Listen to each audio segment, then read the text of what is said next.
मेरे प्यारे बच्चों, आप सभी का नमस्कार। बच्चों, आप लोगों ने देखा होगा कि मेरा पिछला लेक्चर जो रहा है वो एयर ब्रेक सर्किट ब्रेकर के बारे में था। अब आज उसी क्रम में हम लोग चलते हैं नए टॉपिक की ओर, वैक्यूम सर्किट ब्रेकर में। आपको थोड़ा सा मैं ये बताना चाहूँगा कि अभी जो मेरा टॉपिक चल रहा है ये टाइप्स ऑफ सर्किट ब्रेकर के पार्ट हैं, जिसमें एयर ब्रेक सर्किट ब्रेकर मैं बता चुका हूँ। आज का मेरा टॉपिक है वैक्यूम सर्किट ब्रेकर।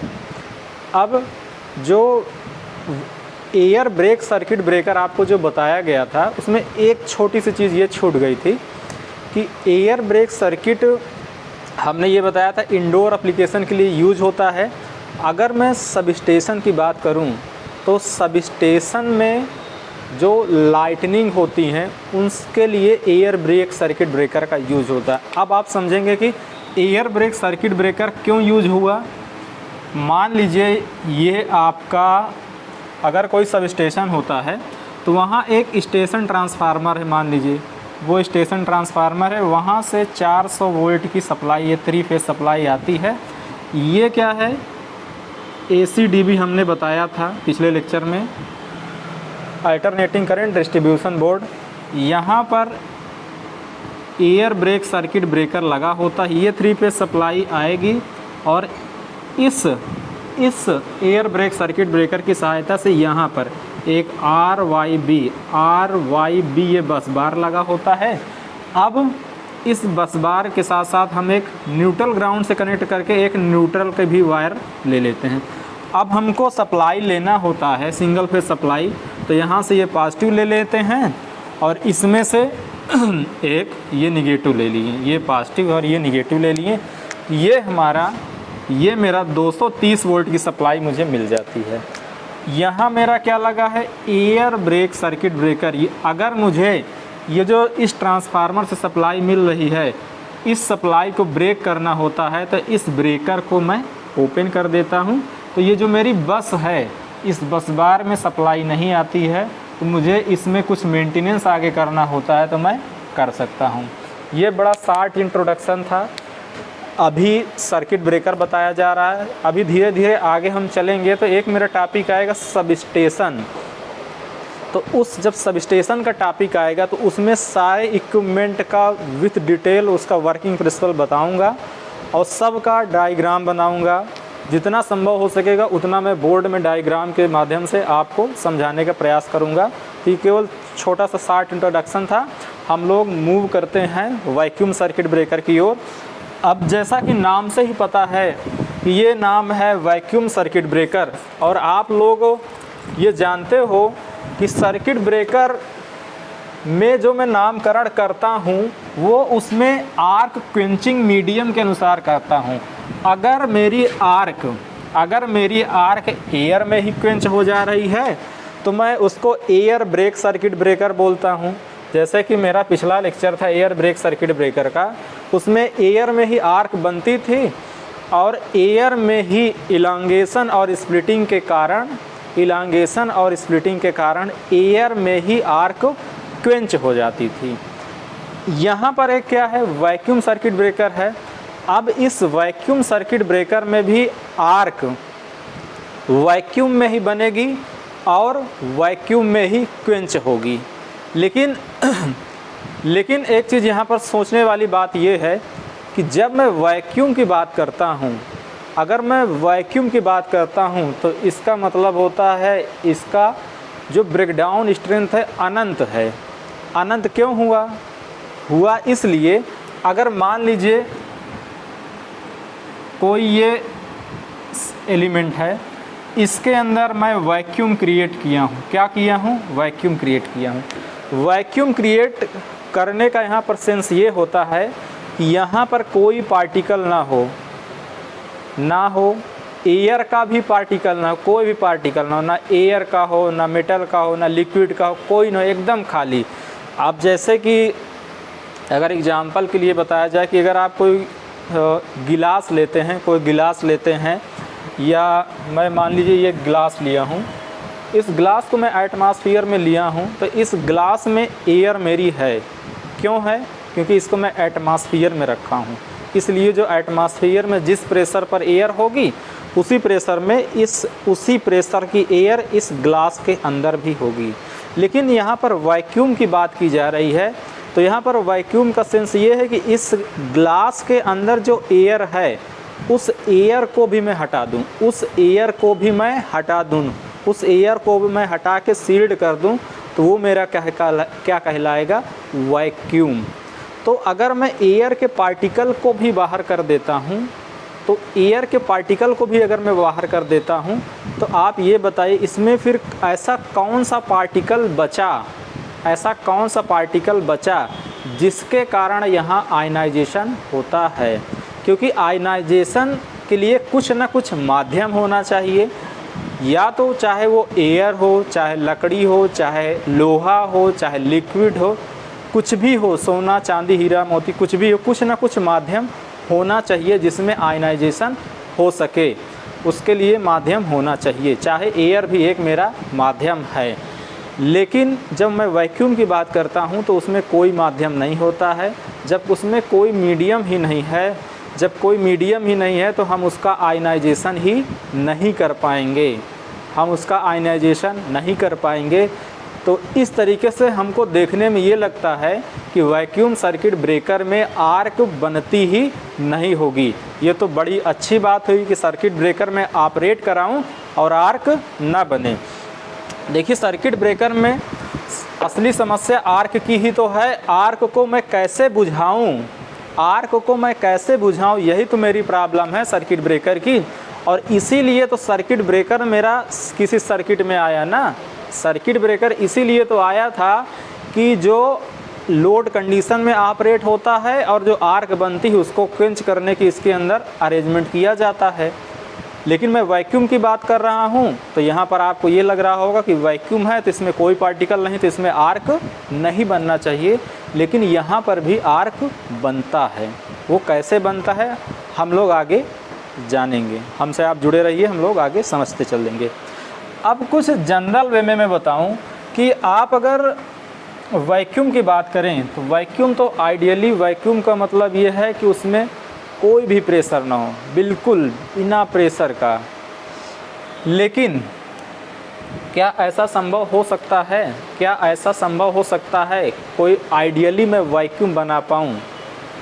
तो प्रैक्टिकली ऐसा संभव नहीं है कि आप एक आइडियल वैक्यूम बना पाएँ। तो चलिए हम लोग वैक्यूम बनाने की प्रक्रिया समझते हैं। वैक्यूम हम क्रिएट कैसे करते होंगे। आप यह समझिए कि कोई मेरा एटमॉस्फेयर है, उसमें केवल एयर है, कोई मेरा एटमॉस्फेयर है उसमें केवल एयर है। तो उस एयर का एटमॉस्फेरिक प्रेशर क्या होता है? 760 mm ऑफ Hg, यही तो होता है। 760 mm ऑफ Hg यही होता है। और एक टारिस-सिली नाम के वैज्ञानिक थे, इन्होंने इस ये जो एटमॉस्फेयर का दाब है, इससे भी एक दाब की छोटी इकाई निकाली जिसे मैं टार बोलता हूँ। और जो टार होता है वो 1 टार बराबर होता है 1 mm ऑफ Hg के। 1 टार बराबर होता है किसके? 1 mm ऑफ Hg। मेरे एटमॉस्फेयर का प्रेशर क्या है? 760 mm ऑफ Hg। और एक टार का ये टार क्या है? प्रेशर का मात्रक है, प्रेशर की यूनिट है। ये 1 टार इज इक्वल टू है 1 mm ऑफ Hg। तो यहाँ से तो ये समझ पा रहे होंगे कि ये 760 से ये 1 mm ऑफ Hg काफ़ी छोटा है। अगर 760 mm ऑफ Hg से 1 mm ऑफ Hg छोटा है, तो अगर 1 mm ऑफ Hg छोटा है तो 1 टार भी तो छोटा होगा।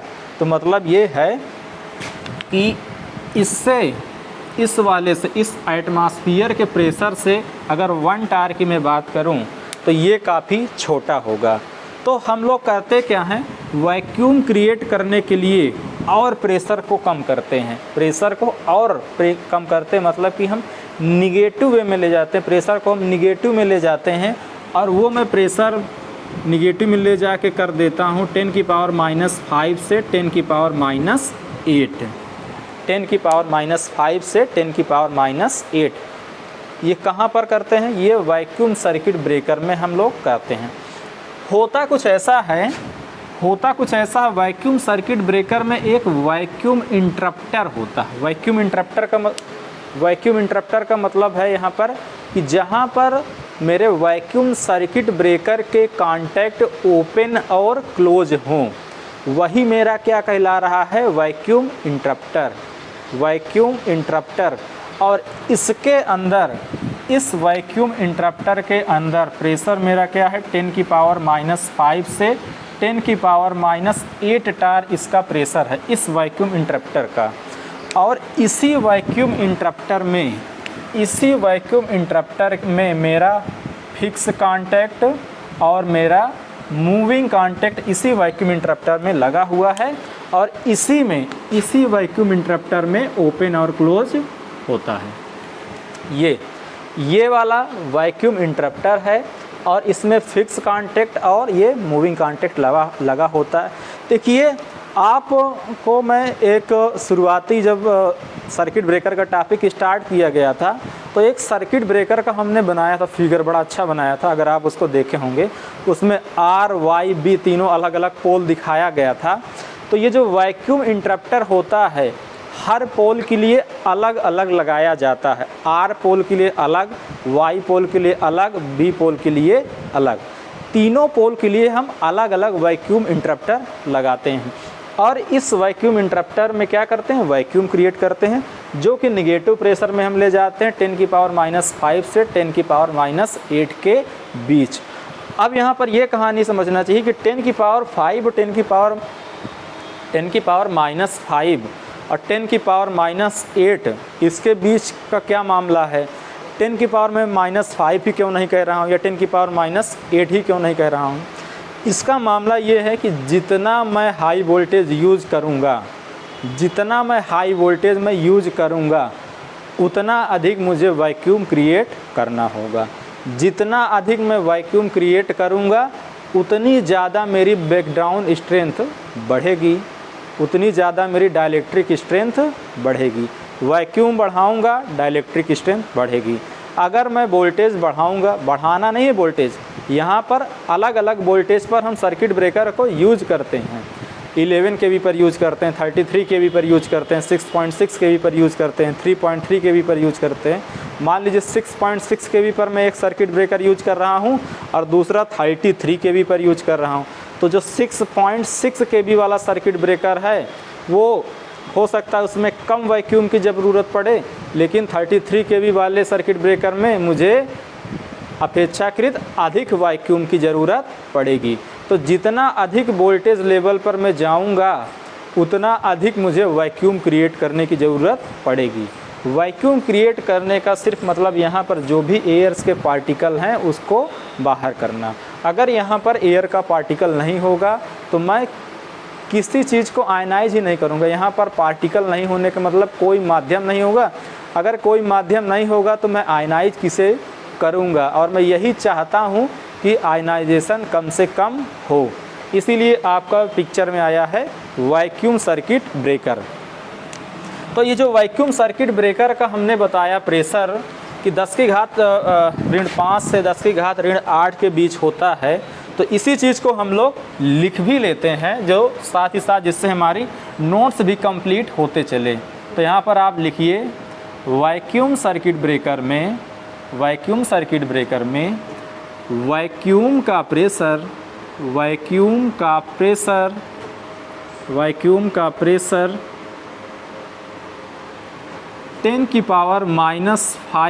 टार से 10⁻⁵ टार से 10⁻⁸ टार के बीच होता है। वैक्यूम सर्किट ब्रेकर में वैक्यूम का प्रेशर 10⁻⁵ टार से 10⁻⁸ टार के बीच होता है। और ये आप समझ गए हैं कि हम ऐसा क्यों करते हैं 10⁵ से 10⁻⁸। अब यहाँ पर एक चीज़ हम लोग ये भी समझेंगे ये जो वैक्यूम सर्किट ब्रेकर का जो कांटेक्ट है, अब देखिए मैं एक चीज़ ये भी बोल रहा हूँ यहाँ पर कि अगर मेरा आइडियली वैक्यूम है तो इसमें आर्क या आयंस डेवलप हो ही नहीं सकते हैं। लेकिन आप ये भी जानते हो कि आप आइडियल बना नहीं सकते हो, आप आइडियल बना नहीं सकते हो, तो इसका मतलब है इसमें आयंस और इलेक्ट्रॉन्स बनेंगे, कहीं ना कहीं जाकर बनेंगे, और वो किस तरीके से बनेंगे, किस प्रोसेस से बनेंगे, उसके बारे में हम लोग समझेंगे आगे। लेकिन इन सब के बीच ये हमको समझना है कि जब इसमें आयंस और इलेक्ट्रॉन बन रहे हैं तो इसका मतलब इसकी कुछ ब्रेकडाउन स्ट्रेंथ होगी, और वो ब्रेकडाउन स्ट्रेंथ जो है, वो जो ब्रेकडाउन स्ट्रेंथ है वो कुछ बातों पर निर्भर करती होंगी। वो जो ब्रेकडाउन स्ट्रेंथ है या जो डाइलेक्ट्रिक स्ट्रेंथ है वो कुछ बातों पर निर्भर करती होगी। उन्हीं बातों को हमको ध्यान में रखना है, उन्हीं बातों को ध्यान में रख कर हमको इस सर्किट ब्रेकर की डिज़ाइन करना है। ये कोई सर्किट ब्रेकर है, ये मेरा क्या है, वैक्यूम इंटरप्टर है, वैक्यूम इंटरप्टर, ये मेरा वैक्यूम इंटरप्टर है, और ये मेरा फिक्स कांटेक्ट है और ये मूविंग कांटेक्ट है। यहाँ पर आपसे सवाल ये किया जा रहा है कि सर्किट ब्रेकर में जो इसका जो ब्रेकडाउन स्ट्रेंथ है, इस वैक्यूम सर्किट ब्रेकर का जो ब्रेकडाउन स्ट्रेंथ है वो किस किस फैक्टर पर डिपेंड करेगा। अगर आपसे कहा जाए सर्किट ब्रेकर का ब्रेकडाउन स्ट्रेंथ किस किस फैक्टर पर डिपेंड करेगा, तो सबसे पहले तो आप ये समझिए कि ब्रेकडाउन स्ट्रेंथ हम किसके लिए जानें, ब्रेकडाउन स्ट्रेंथ हम किसके लिए जानें, तो ब्रेकडाउन स्ट्रेंथ हमको समझने की ज़रूरत केवल कांटेक्ट के मीडियम की है। तो ये जो मेरा कांटेक्ट है इसका मीडियम मेरा वैक्यूम है, जिसका प्रेशर कितना मैं क्रिएट किया हूँ 10⁻⁵ भी से लेकर 10⁻⁸ टार के बीच हो सकता है। और ये ब्रेकडाउन स्ट्रेंथ यहाँ पर, और इसके अलावा इस वैक्यूम, इसमें मैं ये माना हूँ कि मैं ये वैक्यूम किया हूँ, साथ ही साथ मैं ये भी बोल रहा हूँ कि आइडियली वैक्यूम नहीं है। तो और किन कारणों पर डाइलेक्ट्रिक स्ट्रेंथ डिपेंड करेगी। एक दूसरा कारण जो होगा डाइलेक्ट्रिक स्ट्रेंथ डिपेंड करने का, वो होगा फिक्स कांटेक्ट और मूविंग कांटेक्ट के बीच का जो गैप होता है, उस पर भी डाइलेक्ट्रिक स्ट्रेंथ मेरा निर्भर करेगा। जो फिक्स कांटेक्ट है और जो मूविंग कांटेक्ट है, इसके बीच जो गैप है, इस पर भी डाइलेक्ट्रिक स्ट्रेंथ निर्भर करेगा। साथ ही साथ सर्किट ब्रेकर का जो कांटेक्ट है, सर्किट ब्रेकर का जो कांटेक्ट है, इस कांटेक्ट के सरफेस कंडीशन पर, इस कांटेक्ट का जो सरफेस कंडीशन है, इस कंडीशन पर भी डिपेंड करता है। ऐसा देखा गया है वैक्यूम सर्किट ब्रेकर में। गैप वाला तो आप सीधे तरीके से आप समझ रहे हैं, जितना आप गैप बढ़ाएंगे उतना डाइलेक्ट्रिक स्ट्रेंथ बढ़ेगी। लेकिन सरफेस वाली बात एक चीज़ आपको नई लग रही होगी कि यहाँ पर सरफेस पर भी डाइलेक्ट्रिक स्ट्रेंथ डिपेंड करता है। वो कैसे करता है आगे आप समझ पाएंगे, आप देखते रहिए। ये डाइलेक्ट्रिक स्ट्रेंथ अगर मेरा सरफेस स्मूथ है तो इसकी डाइलेक्ट्रिक स्ट्रेंथ अच्छी होगी। अगर सरफेस मेरा चिकना नहीं है, खुरदुरा है, तो इसकी डाइलेक्ट्रिक स्ट्रेंथ कुछ कमज़ोर होगी।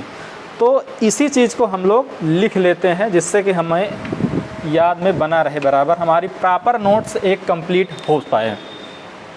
इसमें लिखते हैं, इसमें लिखिएगा वैक्यूम सर्किट ब्रेकर में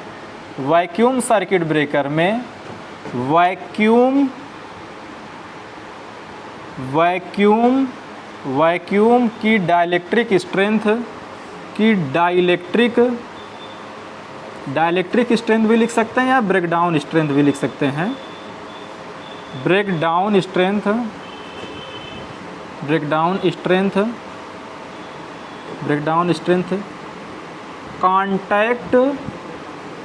कांटेक्ट गैप तथा सरफेस के कंडीशन सरफेस के कंडीशन पर निर्भर करती है, सरफेस के कंडीशन पर निर्भर करती है।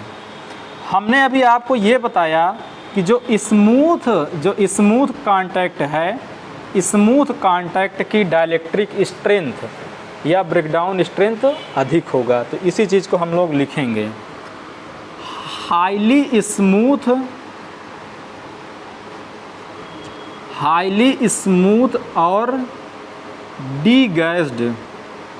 डीगैस्ड का यहाँ पर मतलब सिर्फ इतना है कि ये जो भी मेरा कांटेक्ट, इसमें कोई एयर के बुलबुले, एयर के जो गैप बनते हैं वो नहीं होना चाहिए। अगर आप सीधे तौर पर ये आप कह सकते हैं पोरस नहीं होना चाहिए, इसमें जो एयर के गैप बनते हैं वो नहीं होना चाहिए। अगर एयर का गैप होगा, बीच बीच में छोटे छोटे एयर के अगर गैप होंगे तो उसकी ब्रेकडाउन स्ट्रेंथ घटेगी। अगर एयर के गैप नहीं होंगे तो ब्रेकडाउन स्ट्रेंथ उसकी अच्छी होगी। वही चीज़ हमको लिखना है बस। स्मूथ, हाईली स्मूथ और डीगैस्ड सरफेस कांटेक्ट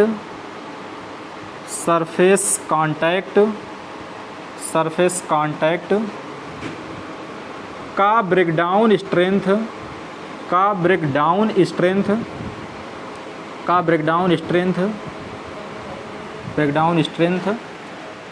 अच्छा होता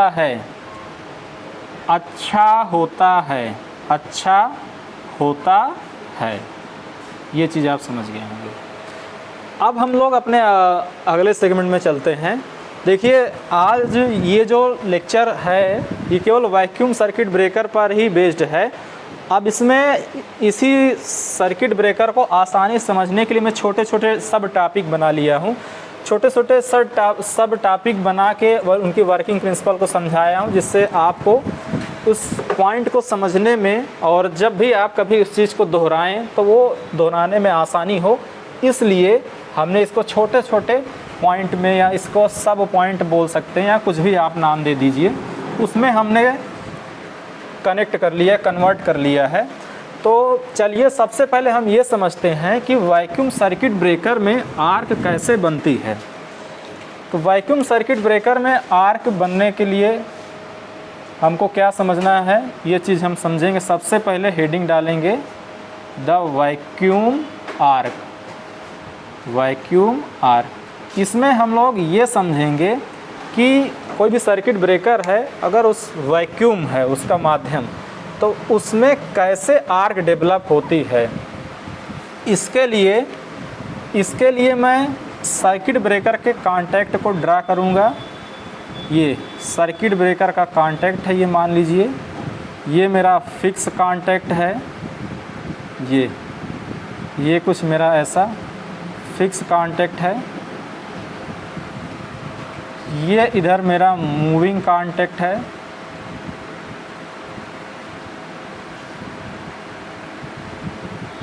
ये मेरा मूविंग कांटेक्ट है।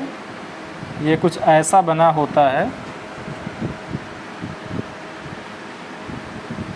ये मूविंग कांटेक्ट है और ये वाला आपका फिक्स कांटेक्ट है। और ये मूविंग कांटेक्ट और ये फिक्स कांटेक्ट, ये दोनों एक वैक्यूम इंटरप्टर के अंदर होंगे। ये दोनों एक वैक्यूम इंटरप्टर के अंदर होंगे। वैक्यूम इंटरप्टर ये कुछ ऐसा होगा। और मान लीजिए कि हम इसको सप्लाई से कनेक्ट कर देते हैं, तो इसके एक कांटेक्ट को हमने माना पॉजिटिव सिरे से कनेक्ट किया और दूसरे कांटेक्ट को हमने माना कि निगेटिव सिरे से कनेक्ट किया। तो पॉजिटिव और निगेटिव से जब हम कनेक्ट करेंगे तो हम इसमें देखेंगे, हम इसमें ये पाएंगे कि उसमें कुछ इवेपरेशन होगा और वो इवेपरेशन के कारण ही मेरी आर्क बनेगी। और वो इवेपरेशन कैसे होता है, इसी चीज़ को हमको समझना है। आप जानते हो कि कोई भी मेटल हो उसमें आयंस और इलेक्ट्रॉन मौजूद रहते हैं। तो हमने माना ये मेरा मेटल का कांटेक्ट है। ये मेटल कुछ भी हो सकता है, मैं अभी मान के चल रहा हूँ कि ये मेरा मेटल कापर का है। ये मेरा कांटेक्ट कापर मेटल का बना हुआ है और इसमें कुछ पॉजिटिव आयन और कुछ इलेक्ट्रॉन ऑलरेडी मौजूद हैं। इसी तरीके से मूविंग कांटेक्ट में भी पॉजिटिव आयन और इलेक्ट्रॉन ऑलरेडी मौजूद हैं, पॉजिटिव आयन और इलेक्ट्रॉन ऑलरेडी मौजूद हैं। अब इसमें होता ये है, देखिए समझिएगा, जब मेरा सर्किट ब्रेकर क्लोज पोजीशन में है, ये किस पोजीशन में है? क्लोज पोजीशन में है। जब मेरा सर्किट ब्रेकर क्लोज पोजीशन में है तो उसमें कोई आर्क नहीं बनने वाला है। लेकिन जैसे सर्किट ब्रेकर मेरा ओपन हुआ, तो इसके बीच एक वोल्टेज अप्लाई हो जाएगा। मान लीजिए ये निगेटिव सिरे से जुड़ा है, यहाँ पॉजिटिव यहाँ निगेटिव, इसके बीच, इस दोनों कांटेक्ट के बीच एक वोल्टेज अप्लाई होगा। ये जो वोल्टेज अप्लाई होता है, इसी वोल्टेज के कारण सर्किट ब्रेकर के जो सरफेस हैं इवेपोरेट होते हैं। सर्किट ब्रेकर के जो सरफेस हैं इवेपोरेट होते हैं। इसके कारण होता क्या है ये आप समझिएगा। यहाँ देखिए पॉजिटिव कनेक्ट है, यहाँ निगेटिव कनेक्ट है। इसमें भी पॉजिटिव आयन और इलेक्ट्रॉन है, इसमें भी पॉजिटिव आयन और इलेक्ट्रॉन है। इस निगेटिव के कारण, इस निगेटिव सप्लाई के कारण यहाँ पर जो पॉजिटिव आयन है, वो अट्रैक्ट होके इधर आना चाहेगा। वो किधर आना चाहेगा? इस डायरेक्शन में जाना चाहेगा। और यहाँ पर जो पॉजिटिव आयन है, यहाँ पर जो पॉजिटिव सप्लाई कनेक्ट है, इस पॉजिटिव सप्लाई के कारण ये जो इलेक्ट्रॉन है, ये इलेक्ट्रॉन अट्रैक्ट होके, या हम ये कहें ये इलेक्ट्रॉन इवेपोरेट होकर ये इधर की ओर आना चाहेगा। तो यहाँ पर आप देख पा रहे होंगे पॉजिटिव आयन उधर जा रहा, इलेक्ट्रॉन इधर आ रहा। अब ये मैं समझाने के लिए केवल एक आयन और एक इलेक्ट्रॉन लिया हूँ, लेकिन ये अधिक मात्रा में होता है। इसके कारण इस वैक्यूम सर्किट ब्रेकर में भी आर्क बन जाती है। इस वैक्यूम सर्किट ब्रेकर में भी आर्क बन गई। आपने यहाँ ये देखा होगा कि इसका जो वैक्यूम है, इसके मीडियम से कोई मतलब ही नहीं था आर्क बनने के लिए। यहाँ पर आपने ये पाया कि जो वैक्यूम सर्किट ब्रेकर में मेरी आर्क बनी है, ये आर्क यहाँ पर जो मीडियम था वैक्यूम है, तो इससे तो कुछ मतलब था ही नहीं। यहाँ पर जो आर्क बनी ये कांटेक्ट के मटेरियल के कारण ही आर्क बन गई। जो कांटेक्ट मटेरियल मेरा है, वही कांटेक्ट मटेरियल इवेपोरेट होकर पॉजिटिव आयन और इलेक्ट्रॉन प्रोड्यूस किया, और इसी पॉजिटिव आयन और इलेक्ट्रॉन के कारण कांटेक्ट के बीच मेरी आर्क बन गई। यहाँ तक आप लोग समझ पा रहे होंगे। तो चलिए अब इसी चीज़ को हम लोग लिख लेते हैं। आप जानते हो कि जब सर्किट ब्रेकर का टॉपिक स्टार्ट शुरुआती दिनों में किया गया था, तो आपको ये बताया गया होगा कि सर्किट ब्रेकर में जो आर्क बनता है, सर्किट ब्रेकर में जो आर्क करंट फ्लो होती है, उसके मुख्यतः दो कारण होते हैं। होने के लिए तो और भी होते हैं, उसके बारे में बताया गया था पिछले लेक्चर में, लेकिन उसके मुख्यतः दो कारण होते हैं। एक था इलेक्ट्रिक फील्ड एमिशन के कारण, दूसरा था थर्मल एमिशन के कारण। तो सेम आर्क बनने का कारण यहाँ भी वही होता है। तो इसी चीज़ को मैं लिखता हूँ। यहाँ पर हेडिंग आपकी पहले ही बनी हुई है, वैक्यूम आर्क। यहाँ हम लोग ये समझेंगे इस हेडिंग के अंदर कि वैक्यूम में आर्क का फॉर्मेशन कैसे होता है। तो हमने ये बताया कि आर्क बनने का जो कारण है, आर्क बनने के कारण मुख्यतः दो होते हैं। आर्क बनने के कारण मुख्यतः दो हैं। इसमें से पहला कारण क्या है? पहला कारण है high potential difference between contact gap. High potential difference between contact gap, एक ये है। दूसरा रजिस्टिव हीटिंग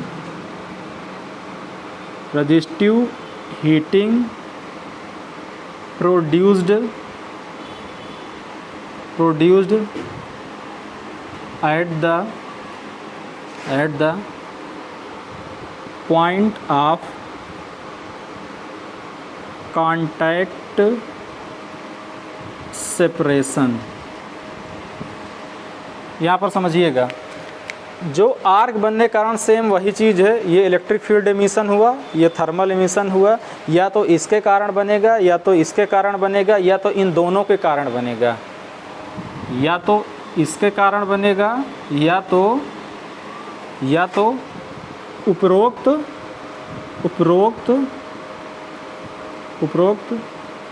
दोनों के कारण, उपरोक्त दोनों के कारण। और आप जानते हो, आप समझ ही रहे हो कि कैसे इसमें बना, आपको ये बताया जा चुका है इसमें कैसे बना। जैसे सर्किट ब्रेकर का कांटेक्ट ओपन हुआ, जैसे सर्किट ब्रेकर का कांटेक्ट ओपन होने पर क्या हुआ, कांटेक्ट के बीच हमारा सप्लाई वोल्टेज अप्लाई होगा, और इस वोल्टेज के कारण ये जो सर्किट ब्रेकर का कांटेक्ट सरफेस है ये इवेपोरेट होगा, इसके कारण धन आयन और इलेक्ट्रॉन बनेंगे और उससे हमारी आर्क बन जाएगी। इसी चीज़ को हम लोग लिख लेंगे अपने शब्दों में, बहुत ज़्यादा किताबी भाषा में नहीं लिखना है, एकदम आसान सी भाषा में अपने शब्दों में लिखना है। तो चलिए हम लोग लिखते हैं, जैसे ही सर्किट ब्रेकर के कांटेक्ट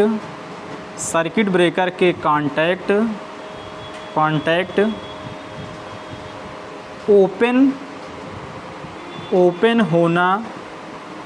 होना स्टार्ट करते हैं, सीबी कांटेक्ट के बीच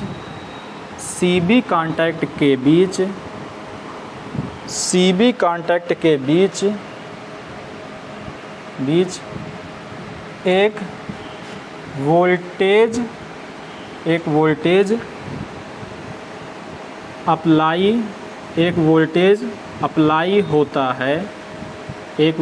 अप्लाई होता है, जिसके कारण, इसी में लिखना है, जिसके कारण कांटेक्ट सरफेस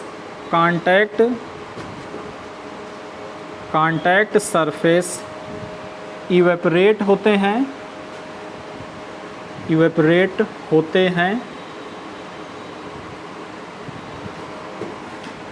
जिससे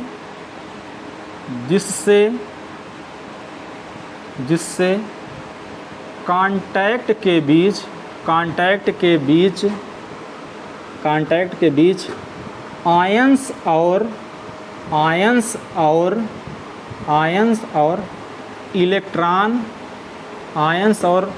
इलेक्ट्रॉन उत्पन्न हो जाते हैं। यहाँ तक आप लिख लिए होंगे, आयंस और इलेक्ट्रॉन उत्पन्न हो जाते हैं। अब इसमें आगे लिखना है, इसमें आगे लिखिएगा, इन्हीं आयंस और इलेक्ट्रॉन के कारण, इन्हीं आयंस और इलेक्ट्रॉन के कारण, इन्हीं आयंस और इलेक्ट्रॉन के कारण, इन्हीं आयंस और इलेक्ट्रॉन के कारण कांटेक्ट के बीच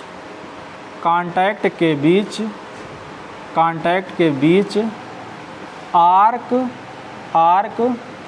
उत्पन्न हो जाता है, आर्क उत्पन्न हो जाता है। एक चीज़ और यहाँ जान लीजिए, यहाँ जो सर्किट ब्रेकर के कांटेक्ट के बीच जो आर्क मेरा बनता है, वो जो आर्क बनता है ये पूरे सरफेस से नहीं बनता है। ये मेरा सर्किट ब्रेकर का कांटेक्ट है, ये इसका सरफेस है, ये सर्किट ब्रेकर का कांटेक्ट है, ये वाला मूविंग कांटेक्ट है, ये इसका सरफेस है। जो यहाँ पर आर्क बनती है,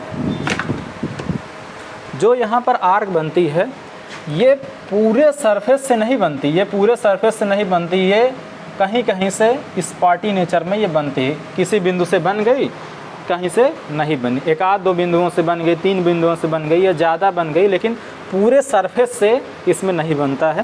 इसकी भी एक वजह है, इस चीज़ को हम लोग आगे समझेंगे ऐसा क्यों है कि सर्किट ब्रेकर में, जो वैक्यूम सर्किट ब्रेकर है, इसमें जो आर्क है पूरे सरफेस से नहीं बनती है, कुछ स्पॉट्स से केवल बनती है बस। तो इसको हम लोग लिख लेते हैं, ये ऑब्जेक्टिव के लिहाज से ठीक रहेगा इसका लिखना। यहाँ पर लिखेंगे वैक्यूम सर्किट ब्रेकर में, वैक्यूम सर्किट ब्रेकर में आर्क, वैक्यूम सर्किट ब्रेकर में आर्क पूरे कांटेक्ट सरफेस से, पूरे कांटेक्ट सरफेस, पूरे कांटेक्ट सरफेस पर नहीं बनता है, नहीं बनता है, नहीं बनता है आर्क, केवल आर्क, केवल आर्क, केवल कुछ स्पॉट, आर्क केवल कुछ स्पॉट पर बनता है, आर्क केवल कुछ स्पॉट पर बनता है, कुछ स्पॉट पर बनता है। ये जो आर्क बनती है, जो वैक्यूम सर्किट ब्रेकर में जो आर्क बनती है, इसको एक दूसरे नाम से भी हम लोग जानते हैं, जिसे हम कोल्ड कैथोड आर्क भी कहते हैं। जो वैक्यूम में मेरी आर्क बनती है, इसको मैं क्या एक दूसरा इसका नाम है, इसका दूसरा नाम क्या है, कोल्ड कैथोड आर्क। तो इसको भी हम लोग लिख लेते हैं, वैक्यूम में बनने वाली आर्क को, वैक्यूम में बनने वाली आर्क को,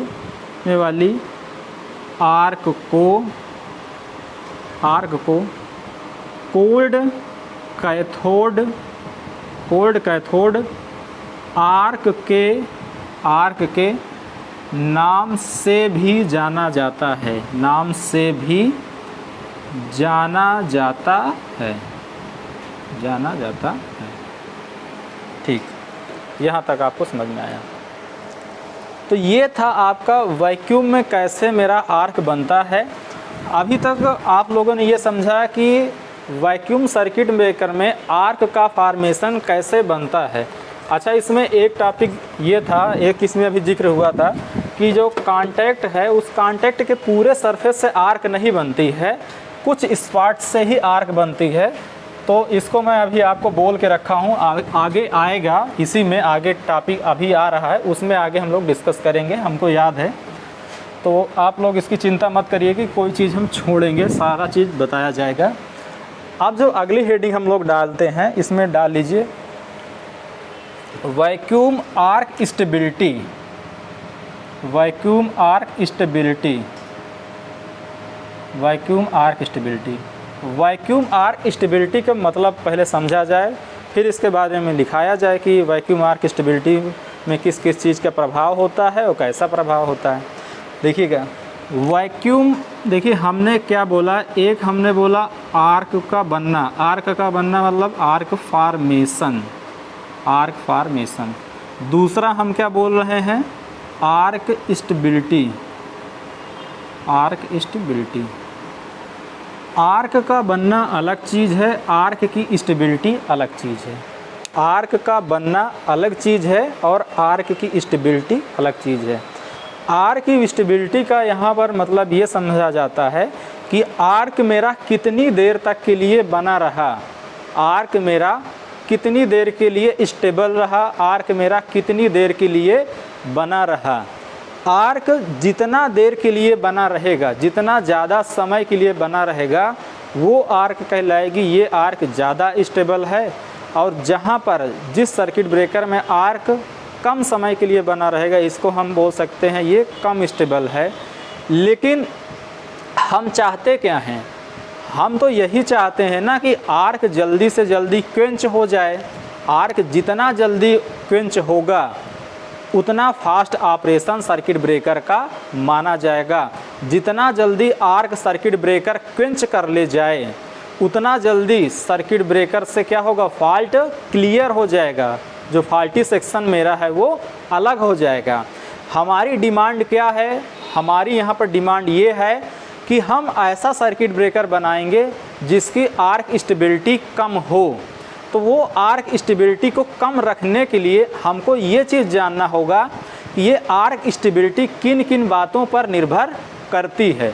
तो अगर ये चीज़ हम समझ जाएं कि इस फैक्टर पर मेरी आर्क स्टेबिलिटी डिपेंड करती है, तो मैं उस फैक्टर को बैलेंस करके आर्क स्टेबिलिटी को कम कर लूँगा, जिससे सर्किट ब्रेकर का ऑपरेशन फास्ट हो पाएगा, फॉल्ट क्लियरिंग टाइम मेरा कम होगा, फॉल्ट क्लियरिंग टाइम मेरा लेस हो जाएगा।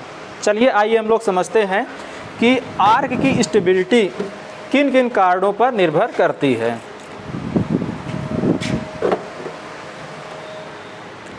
आर्क की स्टेबिलिटी, देखिए आर्क की स्टेबिलिटी मुख्यतः कांटेक्ट मटेरियल पर निर्भर करेगी, वेपर प्रेशर पर निर्भर करेगी और साथ ही साथ सर्किट के पैरामीटर पर निर्भर करता है। ये कैसे करता है सब यहीं अभी आपको बताया जाएगा। तो सबसे पहले यहाँ पर हम लिखते हैं आर्क स्टेबिलिटी, और कहाँ पर ये सारी चीज़ें वैक्यूम के लिए कही जा रही हैं, दूसरे सर्किट ब्रेकर में लागू नहीं होंगी, ये केवल वैक्यूम सर्किट ब्रेकर के लिए ही लागू हैं। यहाँ पर लिखिएगा आर्क स्टेबिलिटी, आर्क स्टेबिलिटी निम्नलिखित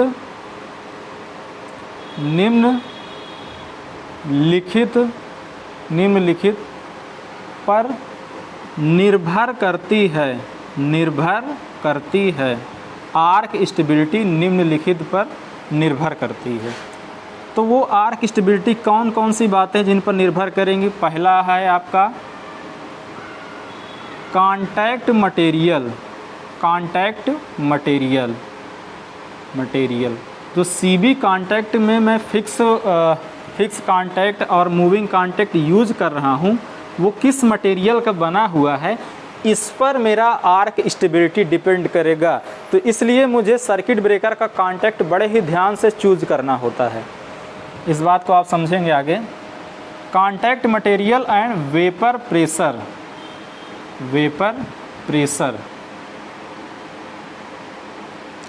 दूसरा सर्किट के पैरामीटर,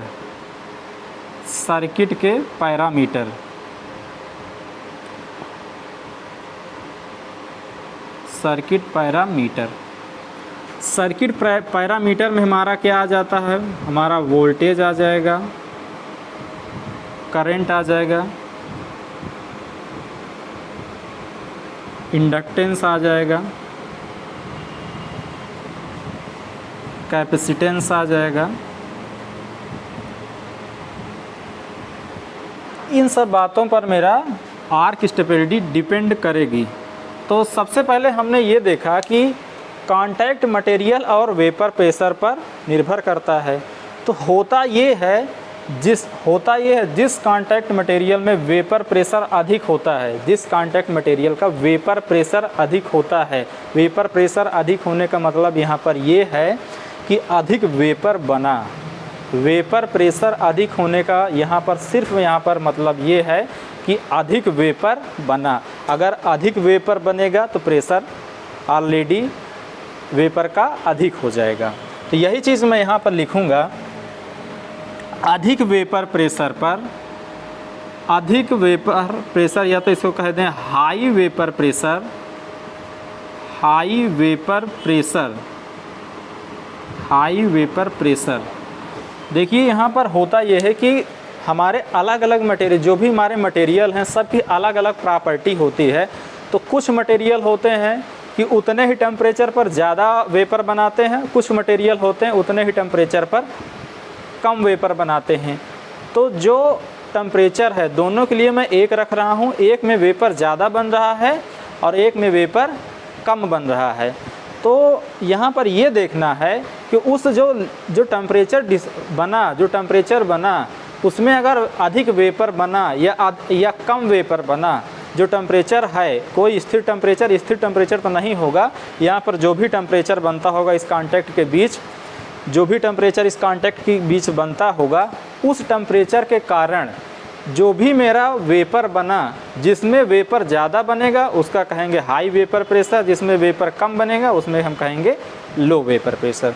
तो यहाँ चीज़ है, यहाँ हम ये समझेंगे हाई वेपर प्रेशर कब आया। एक चीज़ हम ये मान के चलते हैं कि टेम्परेचर मेरा बहुत ज़्यादा नहीं था, तो यहाँ मैं लिख देता हूँ एट लो टेम्परेचर।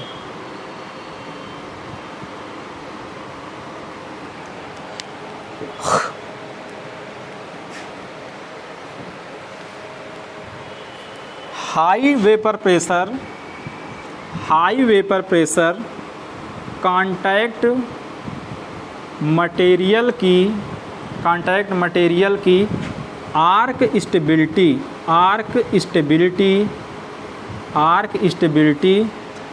अधिक होती है। आर्क स्टेबिलिटी अधिक होती है। ये हाई वेपर प्रेशर है। हाई वेपर प्रेशर कोई ऐसा कांटेक्ट मटेरियल है जिसमें वेपर अधिक बना। जब वेपर मेरा अधिक बना तो मैं इसको क्या बोला, high vapour pressure. High vapour pressure contact material की आर्क स्टेबिलिटी अधिक होती है। आर्क स्टेबिलिटी अधिक होने का मतलब ये हुआ कि आर्क मेरी ज़्यादा देर तक बनी रहेगी। यही चीज़ मैं लिख सकता हूँ इसमें, अर्थात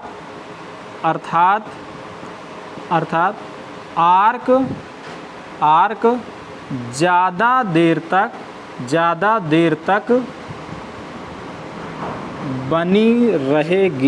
ज़्यादा देर तक बनी रहेगी। यहाँ पर ये समझिए आप कि हाई वेपर प्रेशर हुआ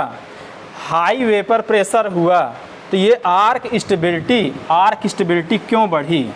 हाई वेपर प्रेशर पर आर्क स्टेबिलिटी क्यों बढ़ी, इसका सिंपल सा रीज़न है, जब आपका वेपर अधिक हुआ तो हाई वेपर प्रेशर आप बोल दिए। जब आप ये बताइए, जब आपका वेपर ज़्यादा हुआ तो आर्क तो जाहिर सी बात है ज़्यादा देर तक रहेगी।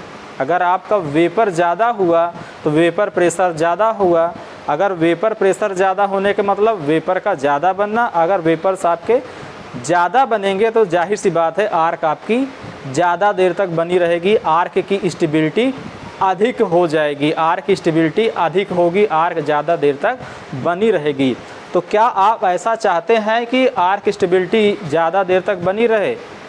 आप ऐसा नहीं चाहते होंगे कि आपकी आर्क स्टेबिलिटी ज़्यादा देर तक रहे। हाई तो आप ये समझेंगे कि आप हाई वेपर प्रेशर वाले मटेरियल को थोड़ा सा अवॉइड करेंगे, कि आप ऐसा मटेरियल ना लें कि जिसमें ज़्यादा देर तक आर्क बना रहे। ये चीज़ आप समझ पा रहे होंगे। हाई वेपर प्रेशर में हमने क्या देखा कि आर्क स्टेबिलिटी है हमारी वो अधिक हो गई। अब हम लोग थोड़ी सी चर्चा कर लेते हैं कि यहाँ पर हमने जिक्र किया था कि एक तो वेपर प्रेशर का हमने जिक्र किया था, एक दूसरा हमने किया था कांटेक्ट मटेरियल का। तो अब हम देखते हैं अगर कांटेक्ट मटेरियल का क्या इफ़ेक्ट पड़ता है। जो कांटेक्ट मटेरियल है, अगर कोई उसकी एक हम प्रॉपर्टी ले लेते हैं और उसके अनुसार हम बताते हैं कि क्या इफ़ेक्ट इसमें आता है। तो इसको तो आप लिख ही चुके होंगे, इसको क्या करते हैं हम हटा देते हैं, जिससे हमको लिखने में थोड़ी आसानी रहेगी। यहाँ पर होता ये है कि एक मैं ऐसा कांटेक्ट मटेरियल लिया हूँ जो बहुत अच्छा हीट कंडक्टिव मटेरियल है।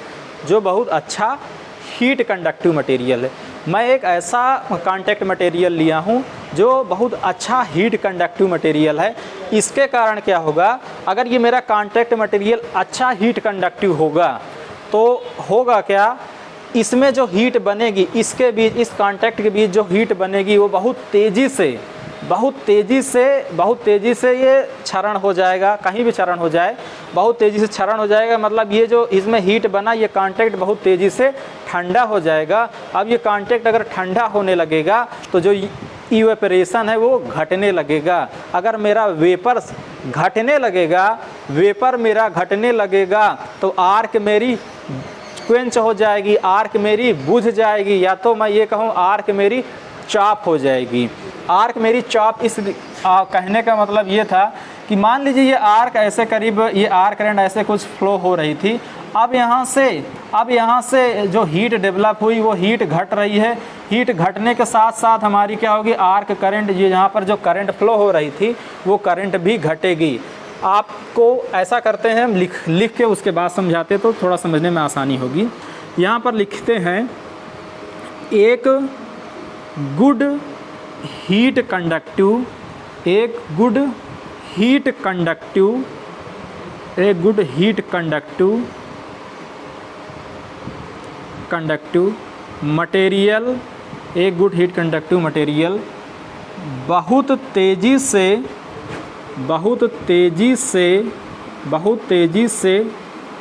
ठंडा होता है, बहुत तेज़ी से ठंडा होता है। ठंडा होगा तो क्या होगा, इसके कारण जो वेपर्स हैं मेरे घटेंगे, जिसके कारण इवेपरेशन घटता है, इवेपरेशन घटता है। जब आपका वेपर घटेगा तो होगा क्या, वेपर के घटने के कारण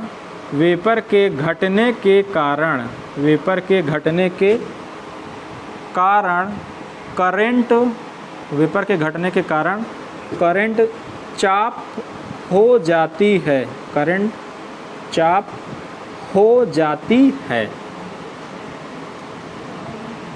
आइए इस चीज़ को हम लोग समझते हैं। हमने क्या कहा, हमने ये कहा अधिक हीट कंडक्टिव मटेरियल हमने यूज़ किया तो वो तेज़ी से ठंडा होगा, तो जो इसका वेपर बना वो वेपर तेज़ी से घटेगा। वेपर घटेगा तो क्या होगा, करंट की वैल्यू आपकी घटने लगेगी, करंट की वैल्यू आपकी कम होने लगेगी। अगर हम ये देखेंगे कि वेपर मेरा इतना, ये मैं देख पा रहा हूँ कि कांटेक्ट मटेरियल बहुत तेज़ी से मेरा ठंडा हो रहा है, वेपर मेरा बहुत तेज़ी से घट रहा है, तो हो सकता है करंट मेरी जीरो पोजीशन पर ना पहुँचे उससे पहले ही वेपर मेरा ख़त्म हो जाए। करंट मेरी जीरो पोजीशन पर ना पहुँचे उससे पहले ही मेरा वेपर ख़त्म हो जाए। वेपर ख़त्म हो जाए तो अचानक से करंट क्या हो जाएगी, अचानक से ये जो करंट थी, ये जो अचानक से करंट मेरी, अगर वेपर ख़त्म हो गया तो अचानक से करंट ये चॉप हो जाएगी। अचानक से क्या होगा, एक करंट चॉपिंग की घटना हो जाएगी। तो इस चीज़ से बचने के लिए क्या कर सकते हैं कि अगर इसको दूसरे वे में मैं ये कहूँ, कि अगर मैं ख़राब हीट कंडक्टिव मटेरियल में यूज करता, तो उसमें क्या होता, वो देर से ठंडा होता तो क्या होता, वेपर उसमें देर तक बने रहने से क्या होता, आर्क उसमें ज़्यादा देर तक बनी रहती। आर्क ज़्यादा देर तक बने रहने का मतलब यहाँ पर क्या होगा, आर्क की स्टेबिलिटी बढ़ जाएगी। तो यही चीज़ हम लिख लेंगे। एक पुअर हीट कंडक्टिव मटेरियल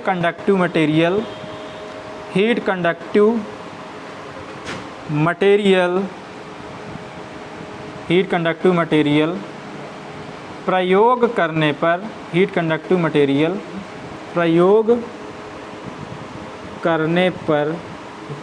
करने पर आर्क स्टेबिलिटी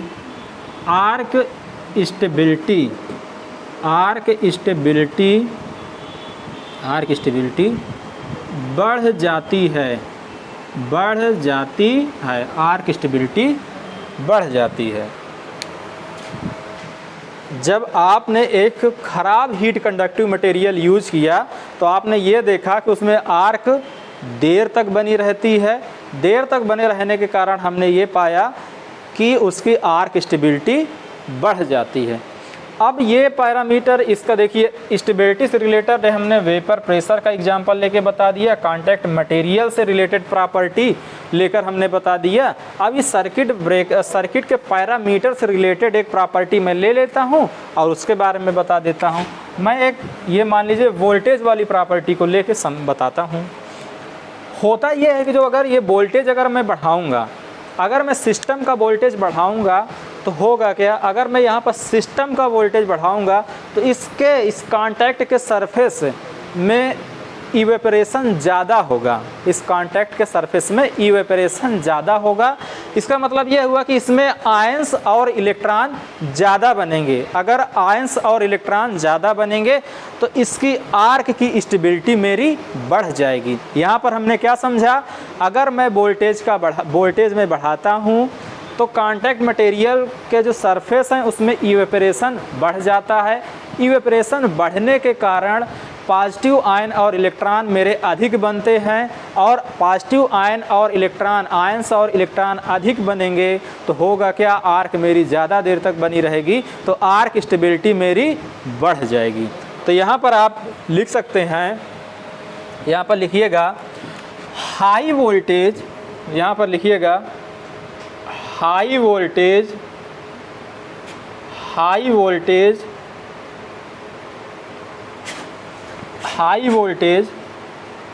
प्रयोग करने पर आर्क की स्टेबिलिटी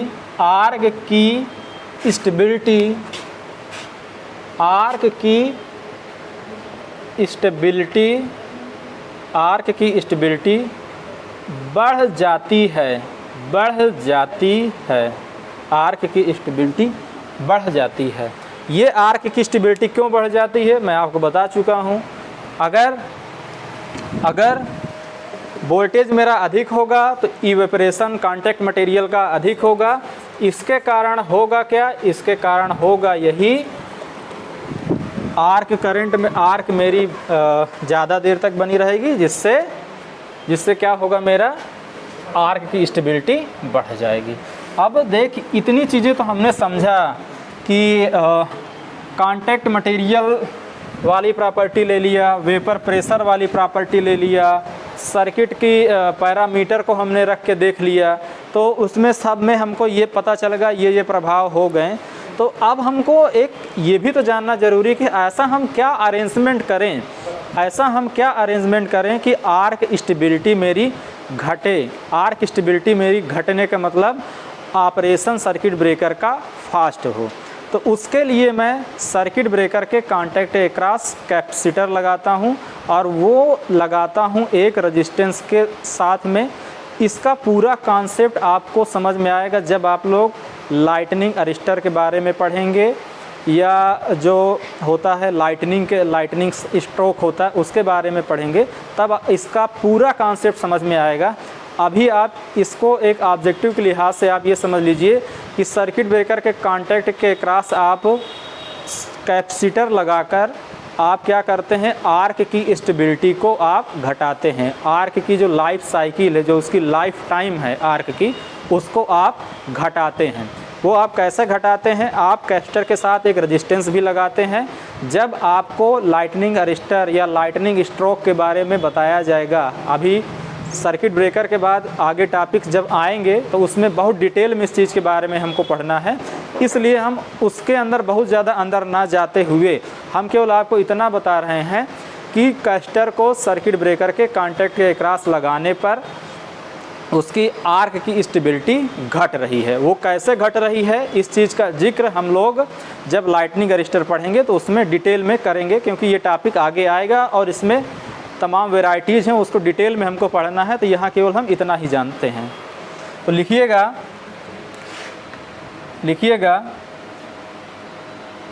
कैपेसिटर को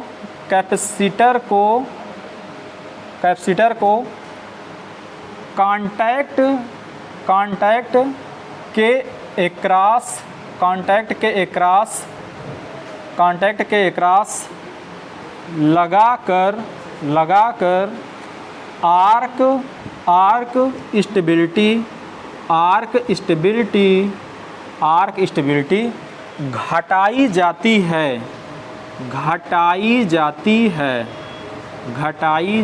है।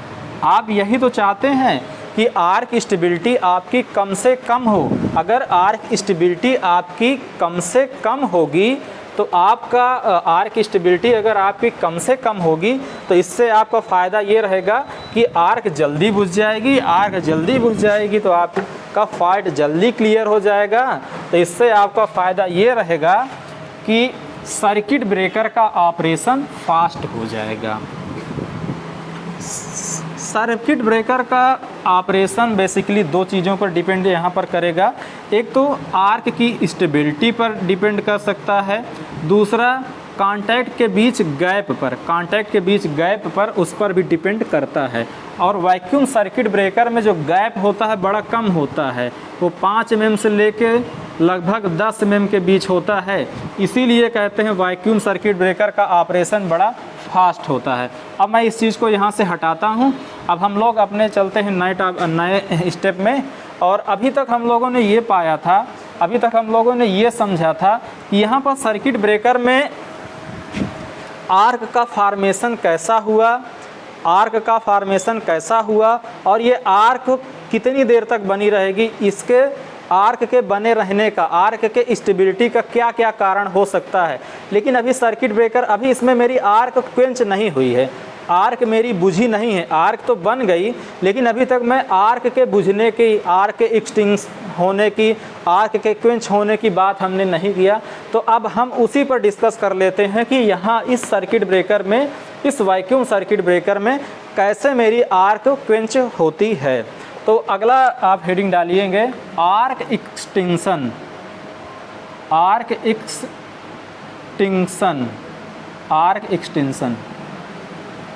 एक्सटिंक्शन में होता क्या है, आप लोग देखिए, ये मेरा वैक्यूम इंटरप्टर है, ये कहाँ गया, ये पूरा पार्ट, सॉरी हाँ, ये मेरा पूरा पार्ट, ये मेरा पूरा पार्ट वैक्यूम इंटरप्टर है। क्या है? ये पूरा पार्ट मेरा वैक्यूम इंटरप्टर है। ये मेरा पूरा पार्ट वैक्यूम इंटरप्टर है। ये वैक्यूम इंटरप्टर है। आप जानते हो ये वैक्यूम इंटरप्टर है तो इसमें वैक्यूम रहा होगा, वैक्यूम ही तो होगा। लेकिन आप ये देख रहे हैं पहले क्या था, जब इसमें आर्क नहीं बना था, जब इसमें कोई पॉजिटिव आयन और कोई इलेक्ट्रॉन नहीं बना था, तो इस पूरे में वैक्यूम था। लेकिन अभी आप क्या देख पा रहे हो, अभी आप ये देख रहे हो कि केवल यहाँ पर तो कुछ प्रेशर क्रिएट हो जाएगा। क्यों क्रिएट हो जाएगा? क्योंकि यहाँ पर आयंस और इलेक्ट्रॉन डेवलप हो गए हैं। लेकिन इनके बाहरी सतहों में, इनके बाहरी साइड अभी भी तो वैक्यूम है। यहाँ पर ना तो कोई आयन है ना तो कोई इलेक्ट्रॉन है। तो मैं ये कह सकता हूँ यहाँ पर मैं इस पार्ट को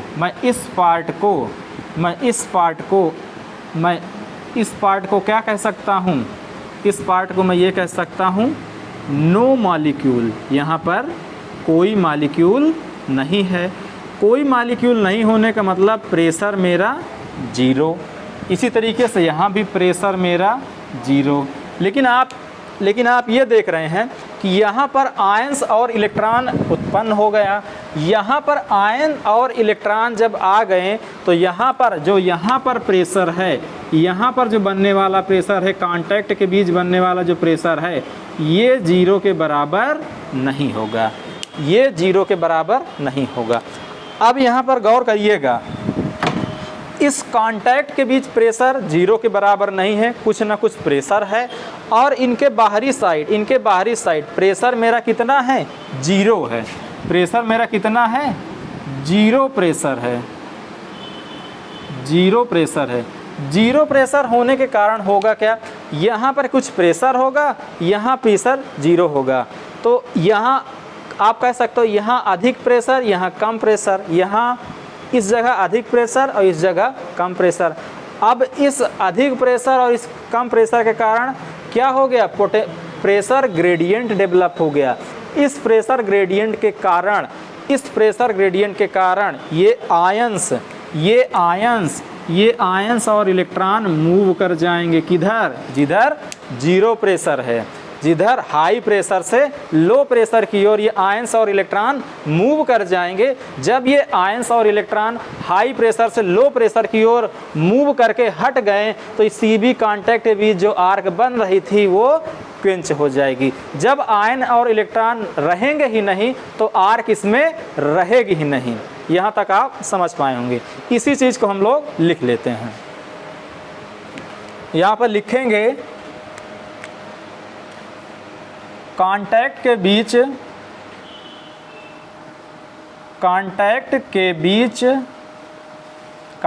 बीच आयन और इलेक्ट्रॉन उत्पन्न होने पर कुछ प्रेशर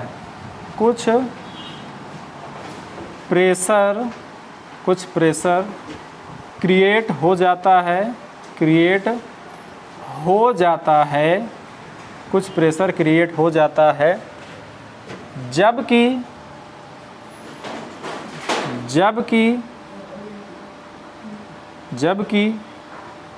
कांटेक्ट के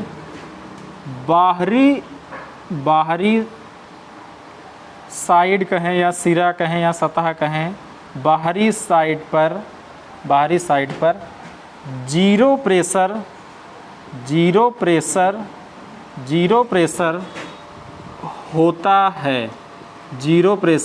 होता है। इसके कारण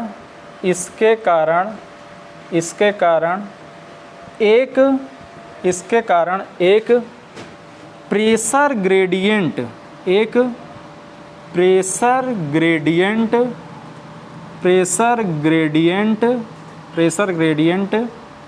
डेवलप हो जाता है।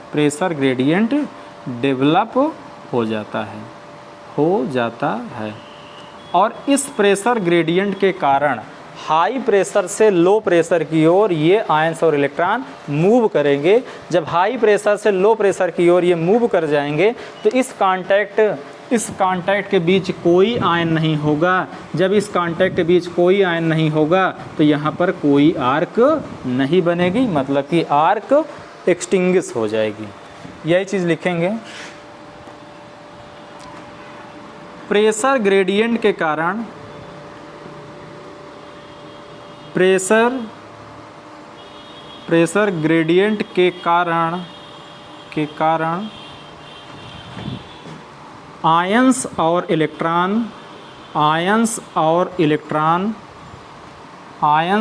इलेक्ट्रॉन जीरो प्रेशर की ओर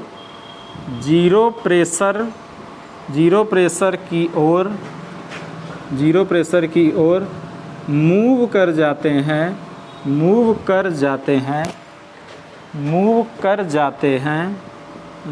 जाते हैं, जिसके कारण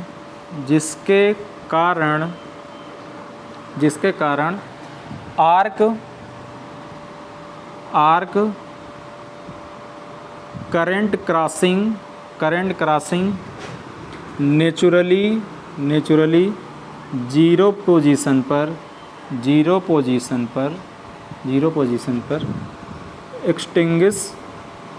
एक्सटिंग्विश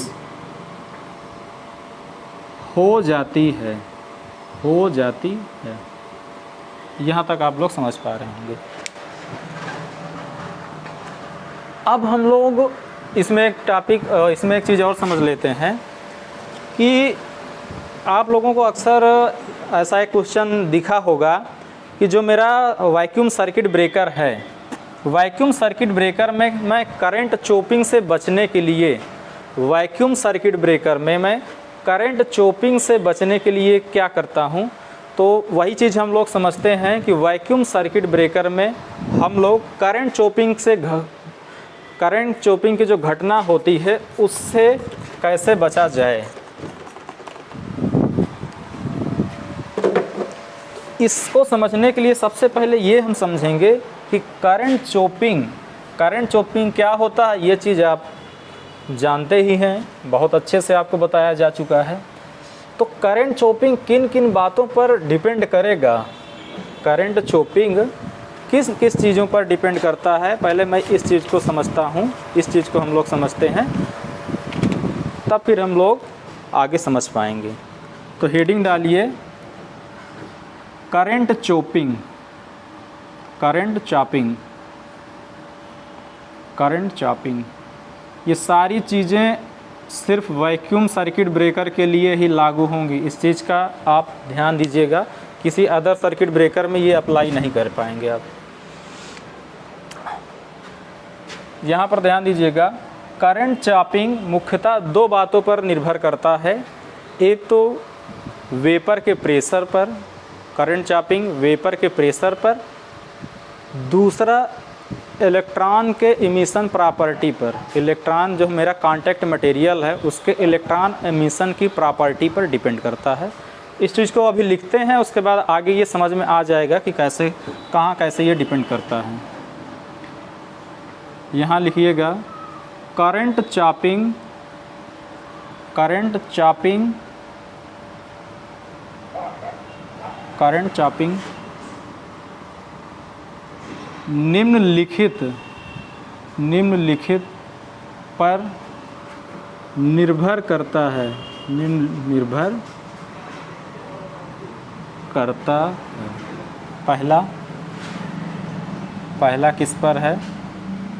पहला है मेरा वेपर प्रेशर,